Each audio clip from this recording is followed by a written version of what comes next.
Hey Destructoid, this is Wesley Ruscher here at Comic-Con with Casey Hudson, executive producer of Mass Effect 3. You guys are showing off first time playable for the public to walk up and play Mass Effect 3. So, what can you tell me about it right now, bringing the fight to Earth?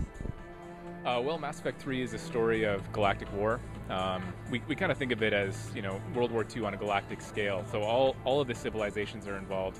As Commander Shepard, you're starting on the Earth, and then the whole story builds out from there. So you're really trying to figure out how to really align the forces of the galaxy. You're fighting your way through all kinds of different situations where you're making decisions about how entire civilizations are going to join your fight, and then you're going to really go back to the Earth and try and take it back from the Reapers, who are this all-powerful race that want to harvest all organic life in the galaxy. So it's really a war story, and what we're showing here is a section of that war where you're fighting it out on one of these alien worlds, really trying to save one person who has a key to the alliance between two civilizations. So, Mass Effect 2 got pretty much a fresh new cast of characters. Are we going to see a lot of returning characters, or is there going to be a lot of new help for Shepard in this go-around? Well, we always think of the Mass Effect experience as being a blend of familiar things and new things. With Mass Effect 1, obviously, it was all about discovery. You're discovering the new locations, the Citadel, this larger galaxy, and then all these different characters and races and stuff like that.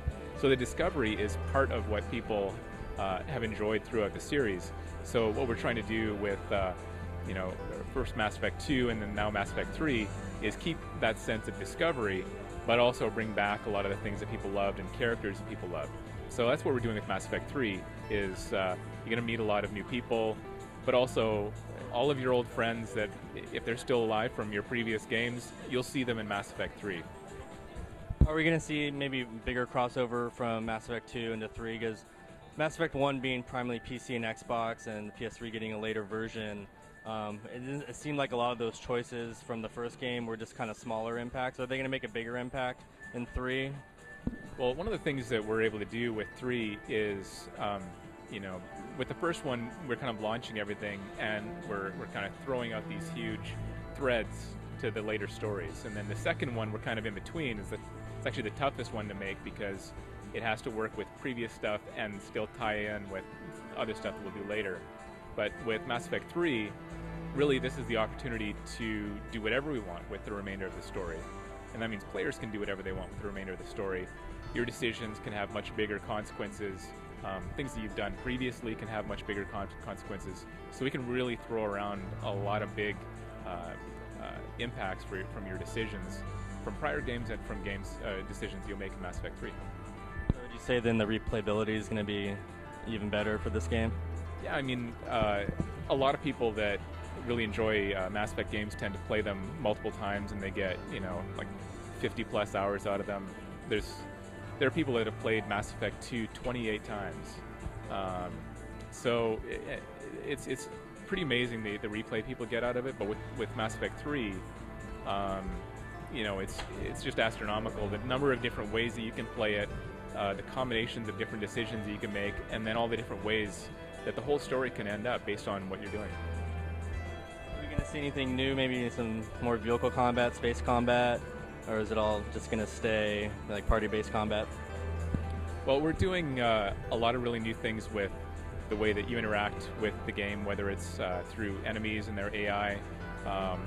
One of the things we're showing here and is kind of the enemy at the end of the level where it kind of ends off is the Atlas, and that's kind of an example of where we're blending enemy AI into vehicles and just coming up with stuff that we've never really done before and players might not be expecting. So the Atlas is actually a mech. It's probably 20, 25 feet tall, and it's piloted by a Cerberus trooper.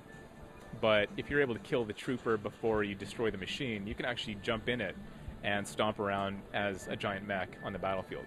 So it really is a combination of, it's a little bit of an enemy, it's a little bit of a vehicle, and you'll see things like this throughout the game where you're able to interact with it in really cool ways. Enemy types that are a lot different, just their behaviors are more complex and interesting, and then we're weaving those things into what you can do with vehicles. Sounds great. So it's got moved to early next year, right? We're coming out March 6, 2012 on the Xbox 360, the PS3, and the PC. And that really gives us the time to make this the best game in the series and a really great entry point for new players as well. Anything else you want to tell the fans of Destructoid about Mass Effect 3 that maybe we missed out on? Well, I mean, really, this is a series that we've been working towards for I think close to 8 years, and it's very personal to us, and we know it's personal to a lot of our fans that have high hopes for ending the series on a high note.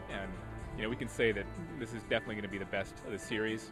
And if you've never played a Mass Effect game, this is the place to start. You're going to start as Commander Shepard on the Earth and have the biggest story we can possibly tell. And then by the end of the game, the whole story, the whole galaxy ends in the way that you're going to decide. Sounds exciting. Thanks a lot, Casey.